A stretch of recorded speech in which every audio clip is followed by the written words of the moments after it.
Hello everyone, welcome back. Oh yeah, the mighty Tomcat, everybody's favorite.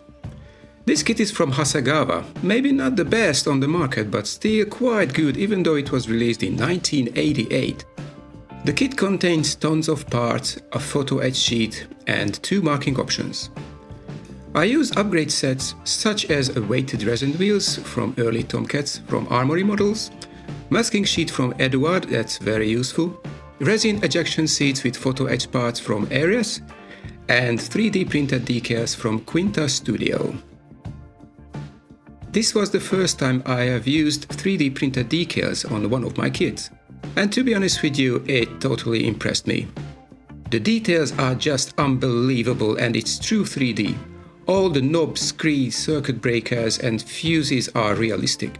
They pop out from the surface. Every single detail is just fantastic.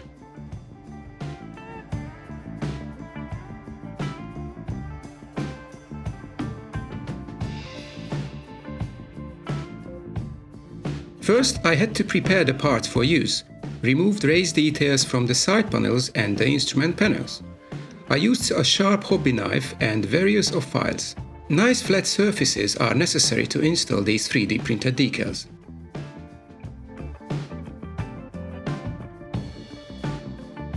The inside of the fuselage needs a little bit of extra space. Be careful not to make a hole, it will be pretty thin.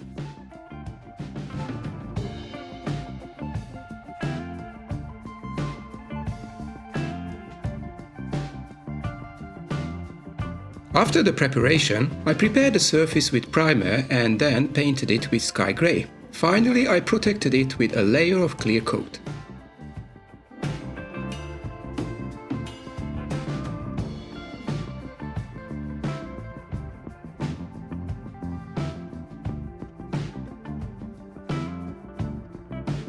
I cut out the piece from the sheet and put it on a warm-watered wet palette.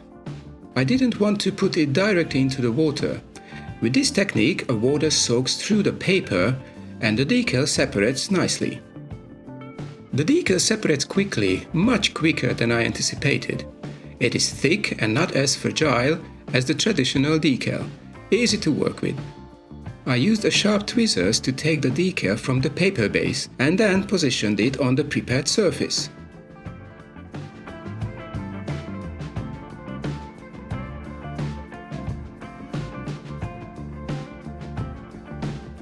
No need to rush, it dries slowly. It takes approximately 20 minutes to dry.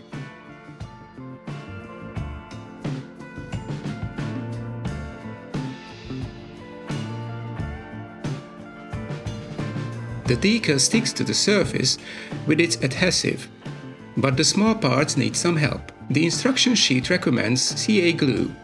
I also tried GL Super Glue, Tamiya X22 Clear and white glue. All of these methods work, probably the best is the white glue or simply clear.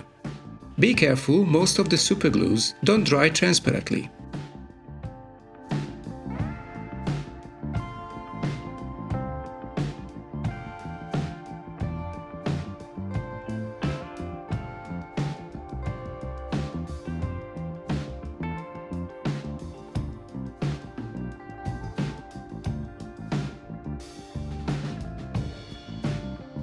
The grey base color on the decals does not match with the grey paint I used in the cockpit, so I had to blend the colors together.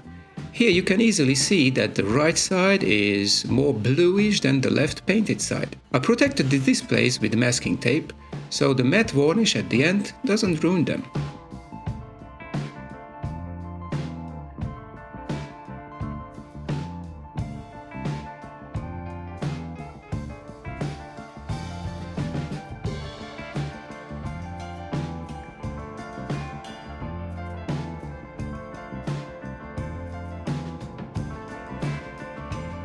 With a soft pencil I mark the decal places on the inside of the fuselage. This is the only way to place them in the right place.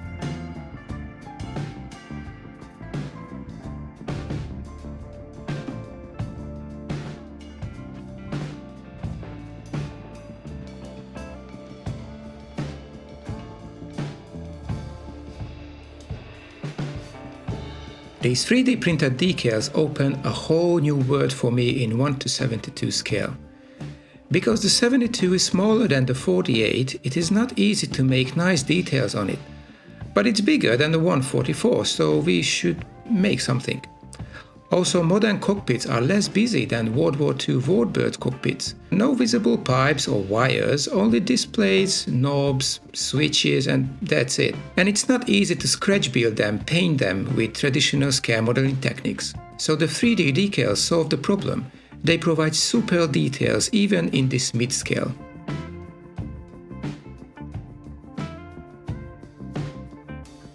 Next, blend the grey colors, as I mentioned before, and then fix the surface with matte varnish.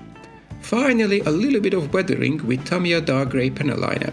Just a light touch, mainly for color tone differences.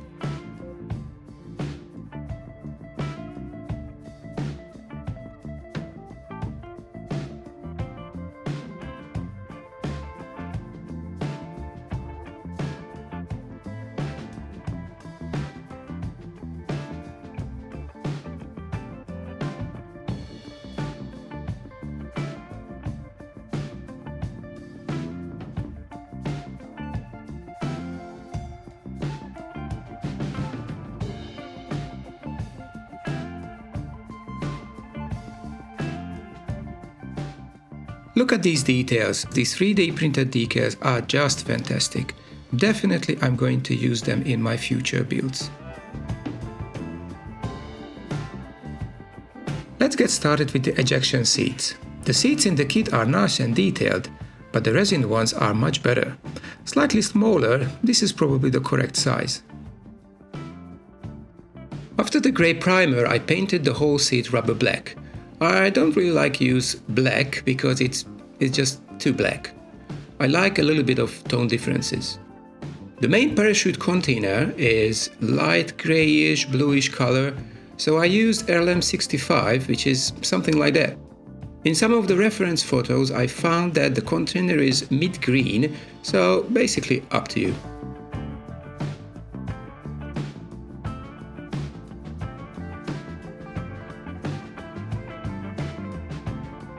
The seat cushions are sandy brown, light brown, olive drab, various of colors, so I used sandy brown because that's what I like the most. Finally, the small details were painted with fine brush.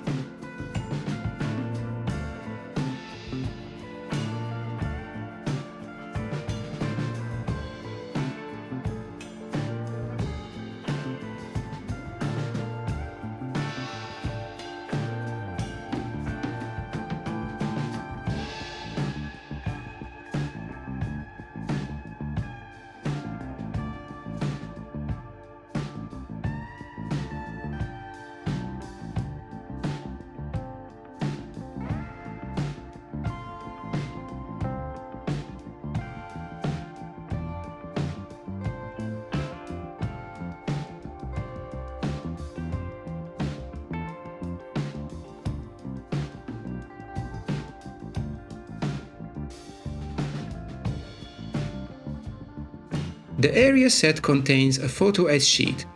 First I primed and then painted it mid-grey.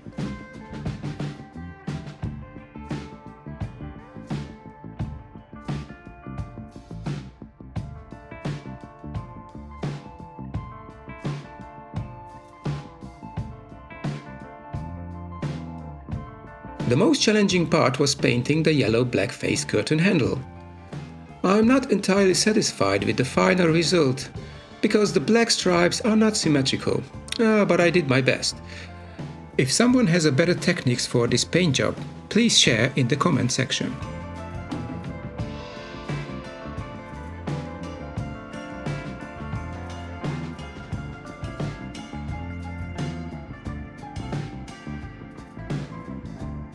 For the installation I used ordinary superglue. Of course, it's better not to glue on the painted surface, but we don't need structural straightness here. If it holds the part in place, that's fine for eternity.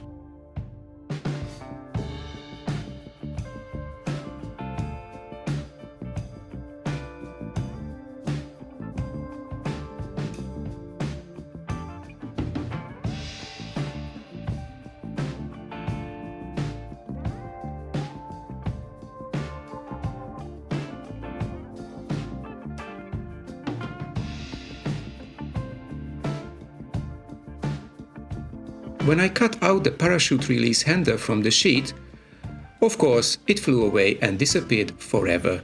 So I bent a superfine copper wire to replace them and glued it with a superglue. The GRU-7A ejection seat already proved its capabilities on the Tomcat's second test flight. On the 30th of December 1970, the second test flight of the prototype number 1 had a hydraulic system failure. During the final approach, all control systems ceased to function, and approximately 100 feet altitude, just right before the runway, the 2 test pilots had to eject from the Tomcat. Both test pilots, Grumman Chief Test Pilot Bob Smythe in the backseat, and the project test pilot Bill Miller in the front seat, survived the accident and put the GRU-7A ejection seat on a real-world test. I used a couple of decals from the QUINTA Studio set. Because the Hasegawa seats are slightly bigger than the Resin ones, I had to cut them back a little. This may be my only criticism about the AIRES set, the lack of the decals. It is impossible to paint decals like this, so decals would be necessary. Anyway, I used some of the 3D decals to make the seats more interesting. I used an acrylic pencil to highlight the edges. It is all about optical illusions. I used different colors of grey, dark grey and light grey. Finally, I fixed the surface with matte varnish. Now it's ready for a little bit of weathering. Again, I used Tamiya's panel liners. I started with brown colors and then shaded the whole thing with dark grey. All in all, I'm quite happy with the final result.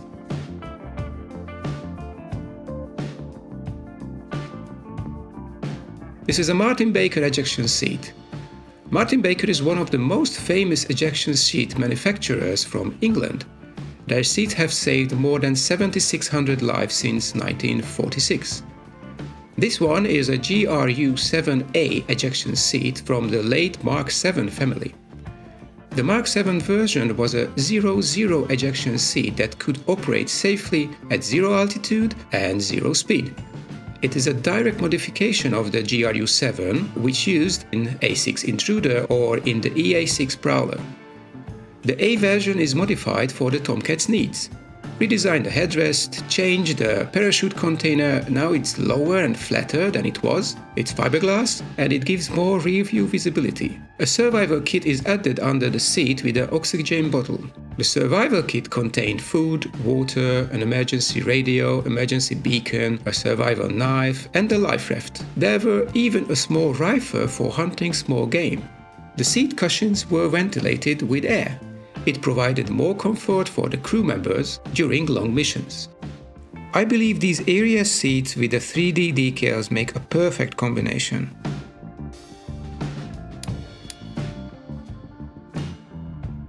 The area behind the pilot seats and the Rio's instrument is covered by a 2-piece canvas. Initially, both of the covers start black, but with the sun's strength and due to the maintenance, the covers wear out. Moreover, the left side often wears out quicker due to the air screw and the mechanics always boarding from the left side. I tried to imitate this effect. I used a different shades of brown. To finish them, I used again the same weathering method as before, different browns and dark grey for the final shade.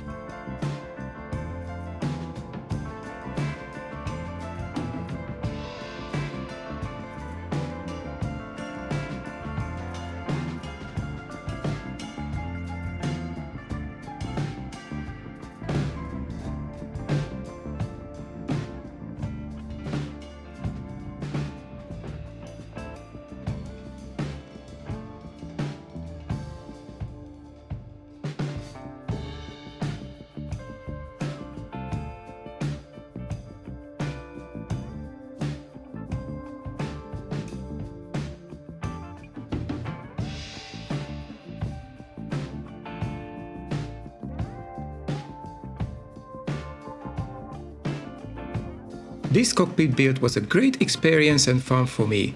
The AIRES resin set with the photo-etched sheet was excellent and detailed. However, as I mentioned earlier, a decal sheet would make the set even better. The 3D decals from QUINTA Studio are incredible. I tried something I've never before, and these 3D decals opened a new way of scale modeling for me. It was easy to install and the result is just amazing details even in this mid-scale. If you haven't tried these upgrade sets, I highly recommend them. I hope you enjoyed this build. Stay tuned for the next episode.